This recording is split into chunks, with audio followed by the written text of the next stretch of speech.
నరేంద్ర మోడీ చేసేటటువంటి కార్యక్రమం మనం అబ్జర్వ్ చేస్తుంటే అంటే ఒకసారి గొప్పగా ఒకసారి తప్పుగా మన రాష్ట్రంలో ఎలాగ ఎనలైజ్ చేస్తారు అంటే మోడీ మీద కోపంతో ఉన్నప్పుడు ఒకసారి గుర్తు తెచ్చుకోండి. నరేంద్ర మోడీ ఈ స్వచ్ఛ భారత్లో భాగంగా వాళ్ళతో కూర్చుని టీ తాగుతారు, వాళ్ళ కాళ్ళు కడిగినటువంటి సందర్భాలు ఉన్నాయి. లేదా అండర్ కన్స్ట్రక్షన్ చేసినప్పుడు అయోధ్యది వాళ్ళకి కాళ్ళు కడిగినాయి, ఇట్లాంటివి ఉన్నాయి. పార్లమెంట్కి సంబంధించినవి అప్పుడు ఏమన్నారు, ఈడో పెద్ద నటుడు, ఈడో పెద్ద నాటకమాడు, ఈ దిక్కుమాలిన నాటకాలకి ఏం తక్కువ లేదు, ఇట్లాంటిది. ఇది ప్రచారం చేస్తున్న వాళ్ళు మన తెలుగు రాష్ట్రాల్లోనేనండి ఎక్కువగా. మిగతా రాష్ట్రాల్లో ఇంత దరిద్రపు ఇది ఎక్కడా ఉండదు. సరే, అది అయిపోయింది.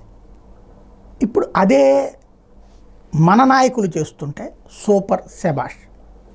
నిన్న సత్యకుమార్ యాదవ్ గారు అక్కడ ఎవరైతే పారిశుద్ధ్య కార్మికులకు కాళ్ళు కడిగినటువంటి ఉదంతం, ఆయన భారతీయ జనతా పార్టీ కాబట్టి మోడీ బాట ప్రయాణి. ఇప్పుడు చంద్రబాబు గారు నిన్న ఈ రోడ్లు ఊడ్చే వాళ్ళతో కూర్చుని టీ తాగడం, ఆయన కూడా రోడ్డు ఊడ్చారు కాసేపు. ఇదివరకు ఇదే పని చేసినప్పుడు కదా నరేంద్ర మోడీని మనం వెటకారం చేసింది, విమర్శించింది. ఇప్పుడు వచ్చేటప్పటికి కరెక్ట్. సాధారణంగా ఇక్కడ మనకి సమస్య ఎక్కడ వస్తుందంటే, విషయం ఏదైనా ఓ మనిషి రోడ్డు అంతా ఊడుస్తాడా, జస్ట్ మనలో మోటివేషన్ తీసుకోవడానికి. ఇళ్ళంతా దరిద్రంగా పెట్టుకుంటున్నారు, పరిసరాలన్నీ చండాలంగా ఉంచుకుంటున్నారు, కొంచెం జాగ్రత్తగా ఉండండి అయ్యా, మనం ఎప్పటికప్పుడు క్లీన్ చేసుకుందాం అని చెప్పేటటువంటి వ్యవహారాన్ని మనం ఆ సందేశాన్ని పక్కన పెట్టేసి రాజకీయాలు చేసుకున్నాం. ఇప్పుడు మన వాళ్ళు వచ్చినప్పుడు చేస్తేనేమో అద్భుతంగా అనిపిస్తుంది. అదే ఆంధ్ర పాలిటిక్స్.